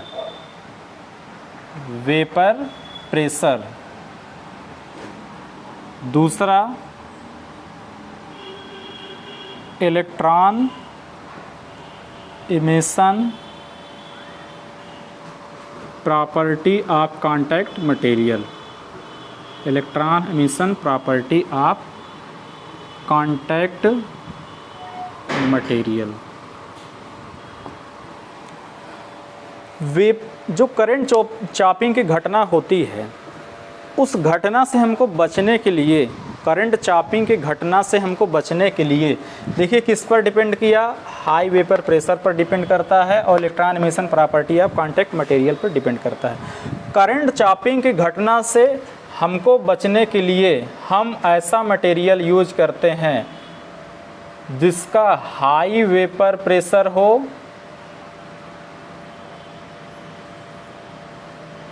करंट चॉपिंग से बचने के लिए हम ऐसा मटेरियल यूज करते हैं जो हाई वेपर प्रेशर हो और साथ ही साथ लो कंडक्टिव हो, लो कंडक्टिव हो। ये कैसे होता अभी बताते हैं, इसको सबसे पहले आप लिख लेंगे तब बताएंगे।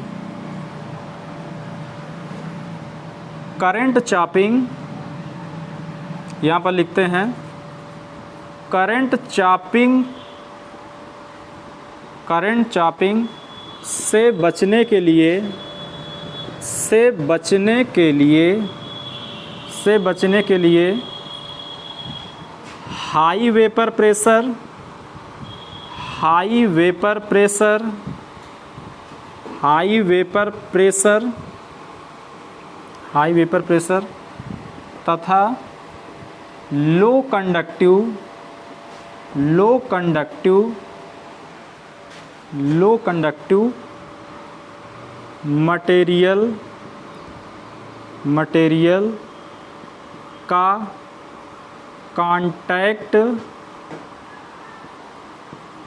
बनाया जाता है, बनाया जाता है। यहाँ पर हम समझेंगे कि हाई वेपर प्रेशर और लो कंडक्टिव मटेरियल हमने यूज क्यों किया, हाई वेपर प्रेशर और लो कंडक्टिव मटेरियल यूज किया। आप जानते हो करंट चॉपिंग का मतलब सीधा सीधा होता है करंट को नेचुरली जीरो पोजीशन पहुंचने से पहले ही चॉप कर दिया जाए या उसको ख़त्म कर दिया जाए या जीरो कर दिया जाए, वही आपका कहलाता है करंट चॉपिंग। ये ऐसे करंट फ्लो हो रही थी, जीरो पहुंचने से पहले ही ये जीरो पोजीशन इसका यहाँ है और ये पहले ही चॉप हो जा रही है। इस चीज़ से बचने के लिए हम क्या करते हैं, हम चाहते हैं कि हम ऐसा कांटेक्ट मटेरियल लें जो हाई वेपर प्रेशर का हो और साथ ही साथ लो कंडक्टिव हो। हाई वेपर प्रेशर से होगा क्या इसमें वेपर्स अधिक बनेंगे। वेपर्स अगर अधिक बनेंगे तो अधिक वेपर्स जब बनेंगे तो उसमें उसको हम करंट क्रॉसिंग नेचुरली जीरो से पहले हम चॉप नहीं कर पाएंगे, क्योंकि इतना ज़्यादा वेपर होगा। अगर वेपर ज़्यादा होगा तो जो करंट है आर करंट वो ज़्यादा होगी। जब आर करंट आपकी ज़्यादा होगी तो उसको करंट क्रॉसिंग नेचुरली जीरो से पहले चॉप करना संभव नहीं है। इसलिए आप हाई वेपर प्रेशर का आप मटेरियल यूज करना चाहेंगे, किसमें? कॉन्टैक्ट में। दूसरा हम ये कह रहे हैं लो कंडक्टिव होना चाहिए। लो कंडक्टिव के कारण होता क्या है, जो ये कॉन्टैक्ट मटेरियल है मेरा, ये लो कंडक्टिव जो होगा तो उसके कारण वो बड़े धीरे धीरे ठंडा होगा। धीरे धीरे ठंडा होने से मतलब यहाँ पर ये है कि धीरे धीरे इसका वेपर घटेगा। जब इसके वेपर धीरे धीरे घटेंगे तो होगा क्या, ये करंट क्रॉसिंग नेचुरली जीरो से पहले हम चॉप नहीं कर पाएंगे। करंट क्रॉसिंग नेचुरली जीरो से पहले करंट ब्रेक नहीं होगी, करंट चॉप नहीं होगी, वो करंट क्रॉसिंग नेचुरली जीरो पर ही जाकर ब्रेक होगी। तो इसलिए आप हाई वेपर प्रेशर और लो कंडक्टिव मटेरियल वाला मेटल या यूज करते हैं। और हो सकता है ये दोनों प्रॉपर्टी किसी एक मेटल में ना हो सकता है कि ये दोनों प्रॉपर्टी किसी एक मेटल में ना हो, तो इसके लिए आप दो मेटल यूज कर लिए, दो मेटल बना के अपना आप कॉन्टैक्ट बनाइए। लेकिन यहाँ तो आपको मैं समझता हूँ समझ में आ गया होगा कि करंट चॉपिंग से बचने के लिए आप हाई वेपर प्रेशर और लो कंडक्टिव मटेरियल यूज करेंगे। ये बड़ा इम्पॉर्टेंट पॉइंट है, बहुत ही इम्पॉर्टेंट पॉइंट है। ये अक्सर पूछा जाता है, अक्सर ये आता है पेपर में। लेकिन इस चीज़ को समझ में भी आना चाहिए कि ऐसा क्यों हो रहा है, ये हाई वेपर प्रेशर और लो कंडक्टिव मटेरियल मैं क्यों यूज करता हूँ। लेकिन इसमें एक नुकसान ये होता है कि जब मेरा हाई वेपर प्रेशर होगा, मैं ऐसा कॉन्टैक्ट मटेरियल लिया हूँ कि उसका वेपर प्रेशर हाई है। वेपर प्रेशर हाई होने के कारण मुझे आर्क को क्विंच करने में परेशानी आएगी। जाहिर सी बात है, वेपर का प्रेशर अधिक होगा तो आर्क यहाँ पर ज़्यादा बनेगी। आर्क अगर ज़्यादा बनेगी तो इसमें आर्क को क्विंच करने में परेशानी आएगी कि नहीं आएगी? आर्क को क्विंच करने में परेशानी आएगी। तो आप अगर आर्क क्विंचिंग के पॉइंट ऑफ व्यू को ध्यान दें, आर्क क्विंचिंग के पॉइंट ऑफ व्यू को अगर आप ध्यान दें तो आप चाहेंगे कि ऐसा मटेरियल यूज करें जो लो वेपर प्रेशर का हो, दोनों ऑब्जेक्टिव के क्वेश्चन हैं। ये आपकी एक लाइन ऑब्जेक्टिव क्वेश्चन है और ये एग्ज़ाम में पूछे जाते हैं, दोनों पूछे जाते हैं कि अगर वैक्यूम सर्किट ब्रेकर है तो उसमें करंट चॉपिंग की घटना से बचने के लिए कॉन्टैक्ट मटेरियल क्या प्रॉपर्टी होनी चाहिए। High vapour pressure, low vapour pressure, high conductive, low conductive, ऐसा कुछ अरेंज करके वो ऑब्जेक्टिव क्वेश्चन बना देते हैं। दूसरा ये पूछते हैं कि आर्क क्विंच करने के लिए, आर्क को आसानी से क्विंच हो जाए उसके लिए वैक्यूम सर्किट ब्रेकर में कैसा कॉन्टैक्ट मटेरियल यूज करते हैं। तो उसमें आपका रहेगा जवाब कि लो वेपर प्रेशर वाला कॉन्टैक्ट मटेरियल आपका आर्क क्विंचिंग के लिए ज़्यादा सुटेबल होता है। ये ऑब्जेक्टिव का क्वेश्चन है, बड़ा इंपॉर्टेंट है, ये पेपर में आता है। यहाँ पर लिखेंगे जबकि आर्क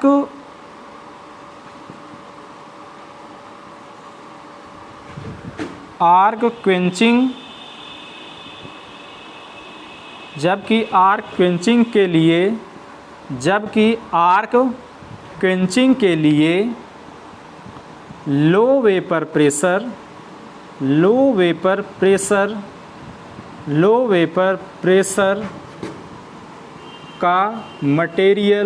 लो वेपर प्रेशर का मटेरियल ज़्यादा उपयुक्त होता है,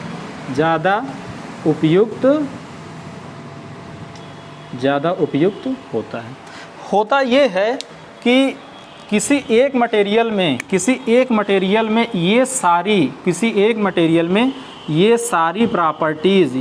प्रॉपर्टीज़ नहीं मिलती हैं। तो हम क्या करते हैं, जो कॉन्टैक्ट मटेरियल हम बनाते हैं वो एक से अधिक मेटल का यूज करके हम बनाते हैं। तो इसी चीज़ को मैं लिख लेता हूँ। उपरोक्त गुणों को प्राप्त करने के लिए, उपरोक्त गुणों को प्राप्त करने के लिए, प्राप्त करने के लिए एक से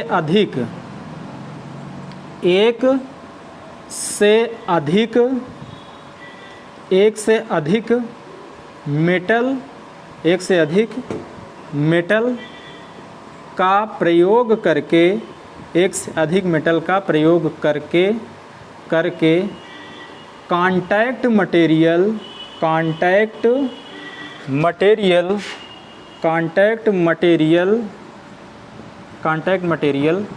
बनाया जाता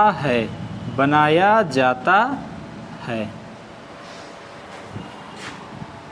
जनरली ये बनता है, या तो ये कॉपर बिस्मथ का बनता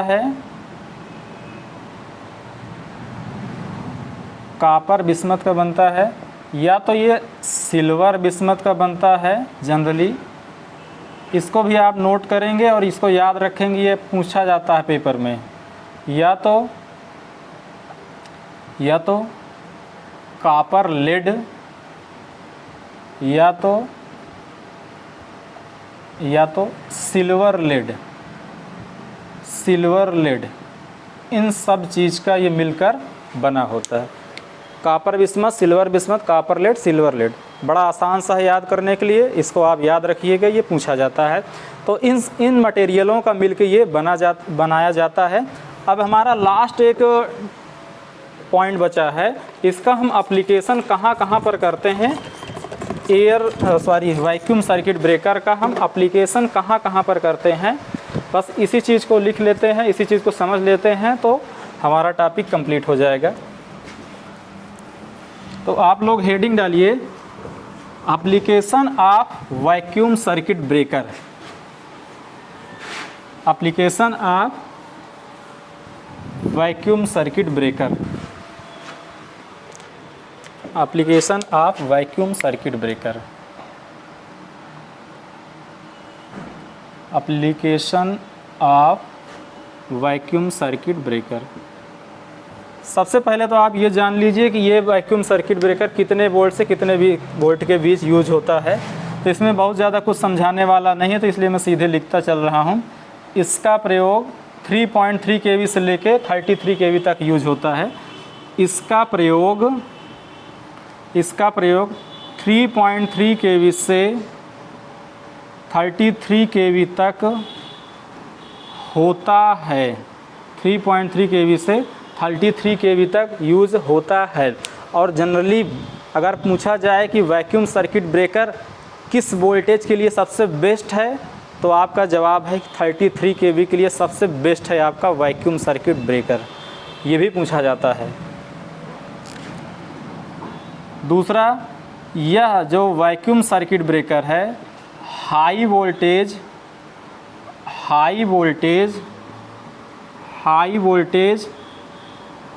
तथा लो करंट, हाई वोल्टेज तथा लो करंट के लिए अधिक उपयुक्त होता है,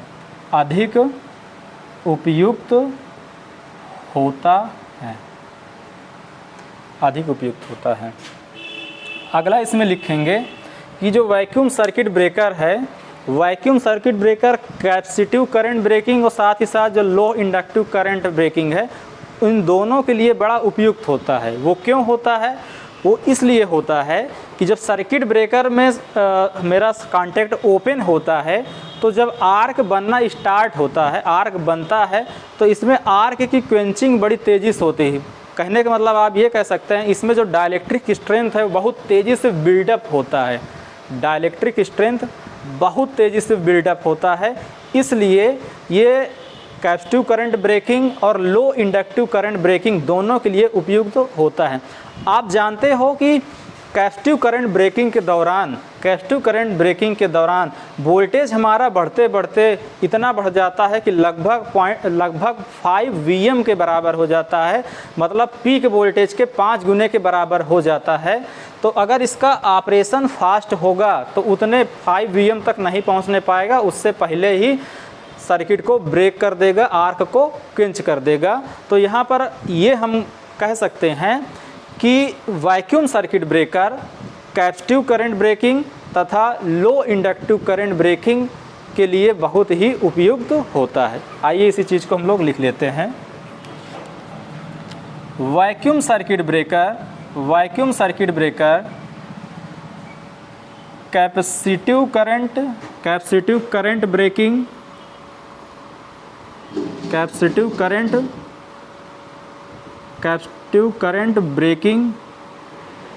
तथा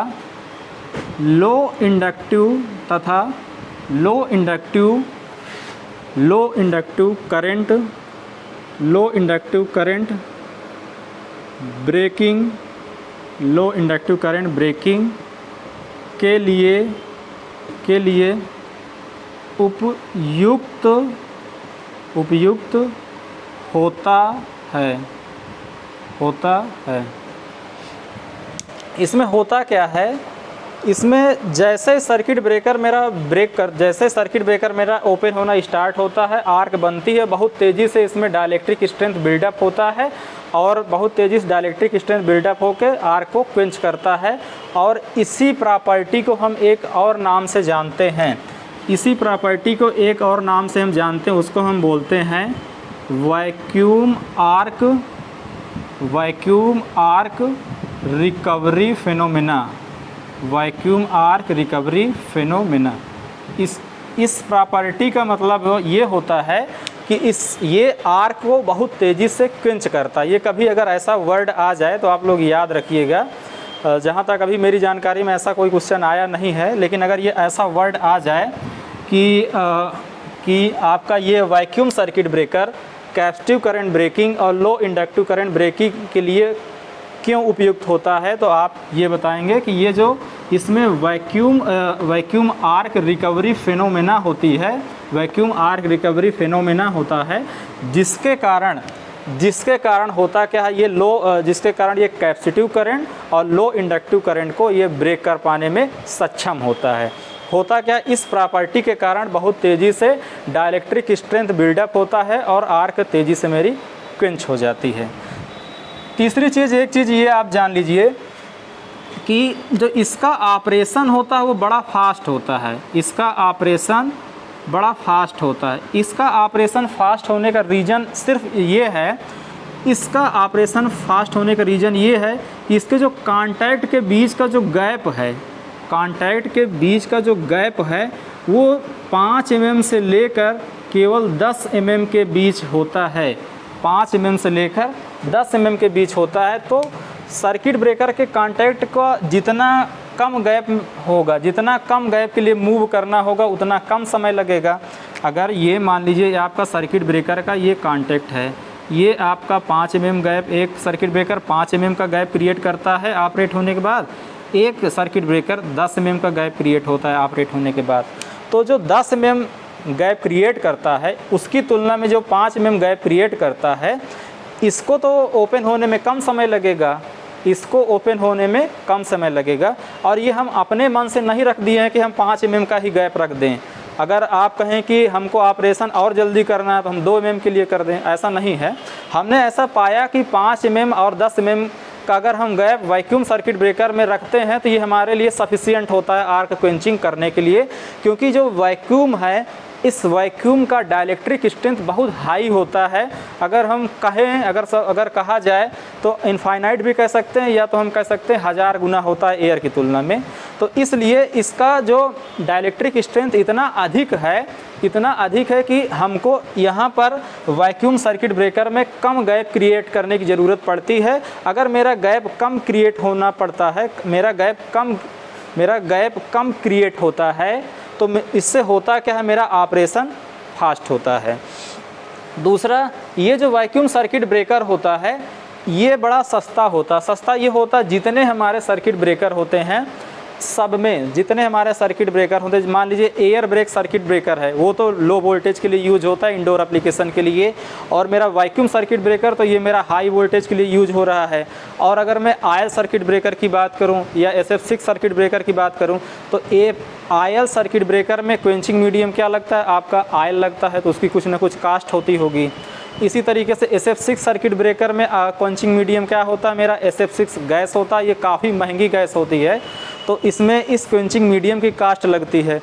यहाँ पर वैक्यूम सर्किट ब्रेकर में हम वैक्यूम क्रिएट करते हैं, इसकी भी कुछ कास्ट होती है, लेकिन कंपैरेटिवली आपकी आयल की और आपके SF6 की तुलना में कम होता है। इसीलिए हम ये भी कह सकते हैं कि ये मेरा वैक्यूम सर्किट ब्रेकर, ये वैक्यूम सर्किट ब्रेकर ये लो कास्ट का होता है। तो यहाँ पर आप एक पॉइंट और डाल लीजिए, लो कास्ट।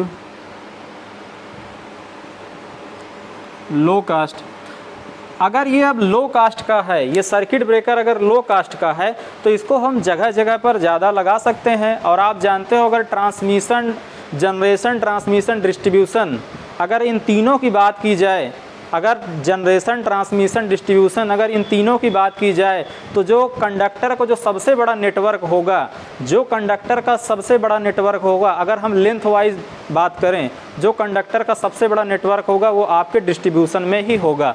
और जहाँ जगह जगह पर अगर हमको डिस्ट्रीब्यूट करना पड़ेगा, तो हमको जगह जगह पर सर्किट ब्रेकर लगाना पड़ेगा।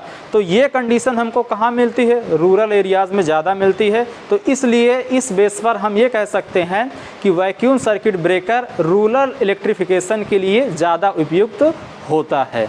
तो इस पॉइंट को भी मैं लिख लेता हूँ।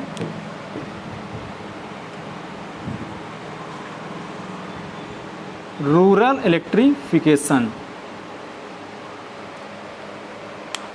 अब एक चीज़ ये है कि इस वैक्यूम सर्किट ब्रेकर में ज़्यादा कुछ अरेंजमेंट होता नहीं है, तो इसमें मेंटेनेंस भी मेरा बहुत कम होता है। तो एक चीज़ आप लिख लीजिए, लेस मेंटेनेंस। इस तरीके से आप कह सकते हैं कि जो आपका आयल सर्किट ब्रेकर है, आयल सर्किट ब्रेकर में आपको करना क्या होता है, बीच बीच में आयल कई बार जब ऑपरेट हो जाता है तो आयल में कार्बन के पार्टिकल आ जाते हैं, तो उस आयल को चेंज करना पड़ता है। तो यही तो उसका मेंटेनेंस हुआ। इसी तरीके से आपका SF6 सर्किट ब्रेकर की मैं बात करूं, तो SF6 सर्किट ब्रेकर में भी जो SF6 गैस है उसके प्रेशर को मेंटेन करना रखना पड़ता है। वो SF6 गैस कई बार लीक होने लगती है, तो उस लीकेज को दूर करना पड़ता है। उस लीकेज के कारण हमको बार बार SF6 गैस भरना पड़ता है, इसके कारण मेरी कास्ट बढ़ती है। लेकिन वैक्यूम सर्किट ब्रेकर में मुझे ऐसा कुछ नहीं करना पड़ता है, तो इसलिए मैं ये कह सकता हूँ कि ये लेस मेंटेनेंस होता है, इसमें लेस मेंटेनेंस कास्ट आती है। इस तरीके से बच्चों आपका वैक्यूम सर्किट ब्रेकर का टॉपिक कंप्लीट हुआ। मैं समझता हूँ आप लोगों को मज़ा आ रहा होगा। चलिए बच्चों, अब आज की क्लास मैं यहीं पर समाप्त करता हूँ। थैंक यू, बहुत बहुत धन्यवाद आप सभी का।